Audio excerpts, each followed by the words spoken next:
Yeah, that one deserves a like.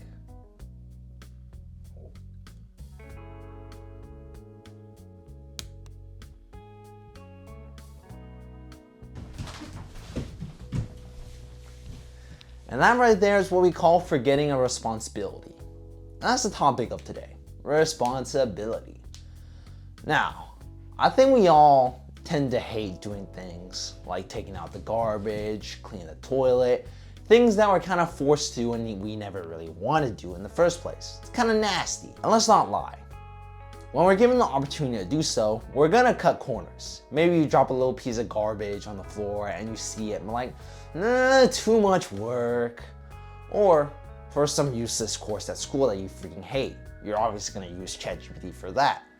Or for a job that pays minimum wage, you're gonna probably use ChatGPT once again to make some presentation that you didn't want to do in the first place. And I think given the chance, I think we all would like to live a life where we have zero responsibility. We do whatever we want and whatever we can.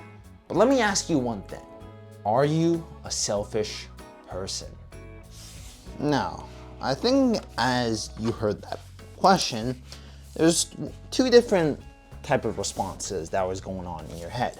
First of all, you didn't want to say you were selfish, which points to selfishness equal bad. We all inherently know that being selfish is a bad thing. But the second thing is that you couldn't immediately say you weren't. You couldn't say you weren't. Which means that you, all deep down, that you are selfish. So, with those two different things added up together, come on, work with me here. Ay, ay, ay.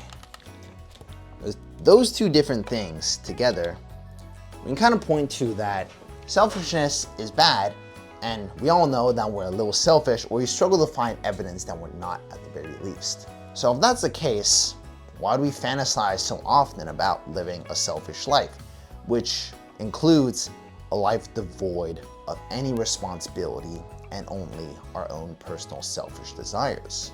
A hatred of service is a hatred of love. It's the golden rule. Treat others as you would want to be treated yourself. And I don't actually think we all are extremely selfish, because I think we all know deep down that we inherently like helping people. It feels good to help people in need, you know? Passing $5 to some homeless dude on the street.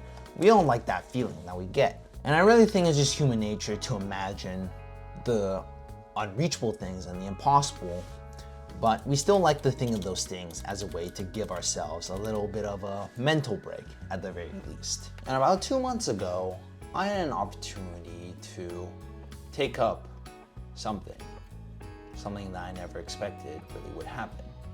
So at the time of writing the script for this video, it was pretty recent, but now it's been like 2 months since I was working on other videos at the same time, so we're here now. But 2 months ago, I had an opportunity to share my testimony with a bunch of people.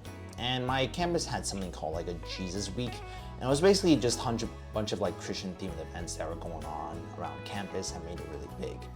So the first event on the first day of the week was a testimony night, and I felt called by God to share my testimony that very night. So I went up and I spoke for around 10 minutes in front of 150 something people.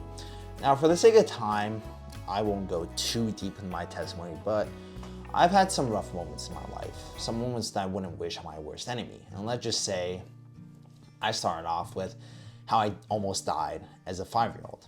And that should probably set the tone for the rest of it, all right? But after giving my testimony, something that I never expected to happen actually happened.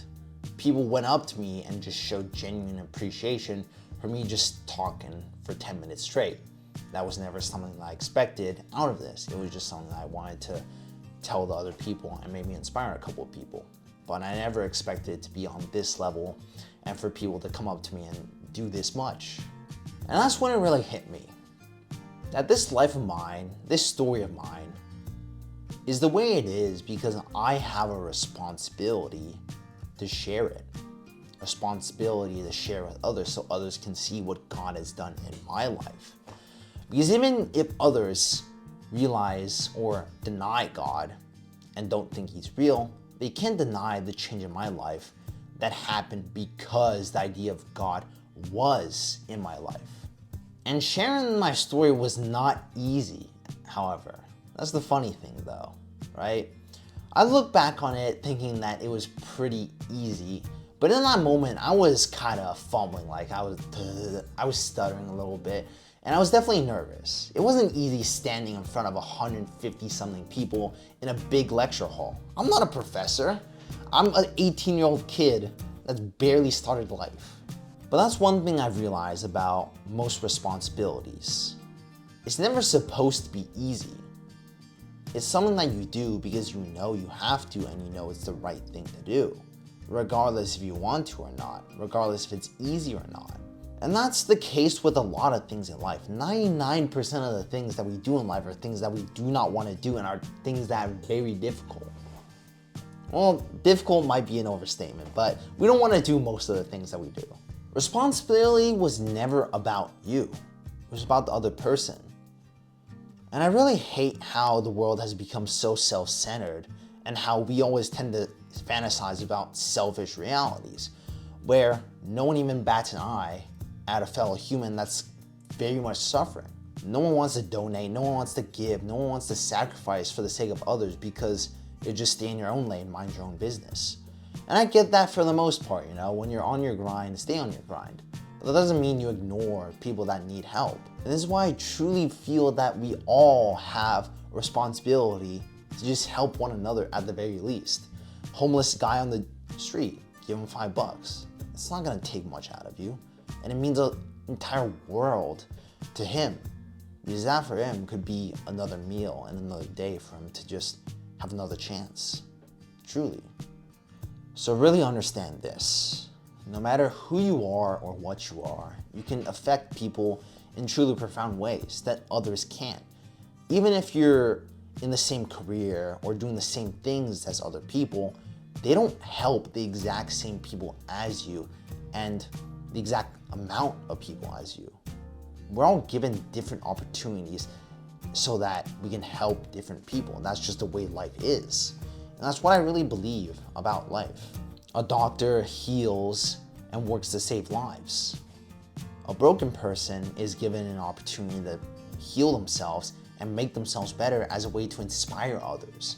A well-off person is given resources and a plentiful amount of opportunities so that they can help those in need, help broken people, help homeless people. So no matter who you are, what you are, or where you are, you've got potential to help people in very, very profound ways, in ways that you never could have imagined. Because for me, I never imagined my life story could impact people in such a way. Having 10 people come up to you in person is a lot in reality when they each say, truly thank you for just going up there and speaking a couple words.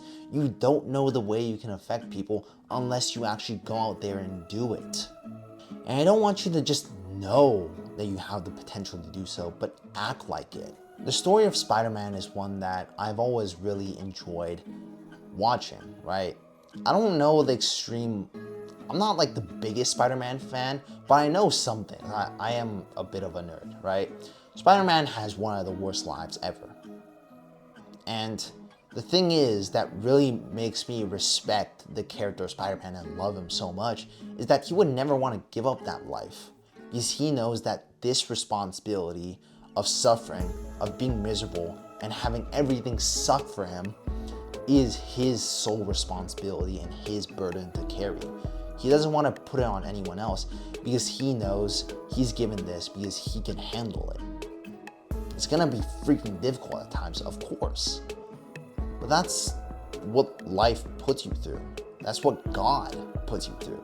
He prepares you for each and every one of those moments so that you are prepared, so that you are ready to face whatever suffering and hardships that you go through. And one of the greatest speeches, like self-monologues, that I really enjoy was the time when he spoke to himself fighting, I don't know who the villain was, but he was fighting for like 12 hours straight, and it was some dude that could absorb like animal powers, something like that. And so he's been fighting this dude for 12 hours straight, and he's tired. He hasn't eaten anything, he's hungry, and he just wants some rest, just for a moment, to leave it to someone else. But deep down he knows that it's his responsibility still to face that guy and stop him from hurting others. And he says this: you got the powers, you've got the costume, you're Spider-Man, act like it. And I like to imagine that each and every one of us has a moment like that, where there's true hardship and we have to just remind ourselves of who we are, who God made us, who the universe made us. Because we all have our own, I guess, this sounds pretty corny and cliche, but we all got our own powers. I don't really care, but I really believe that we all have capabilities to just truly change the world. If we all put a little bit in, the world would be infinitely better. So don't go on with unwasted potential just knowing that it's there, but truly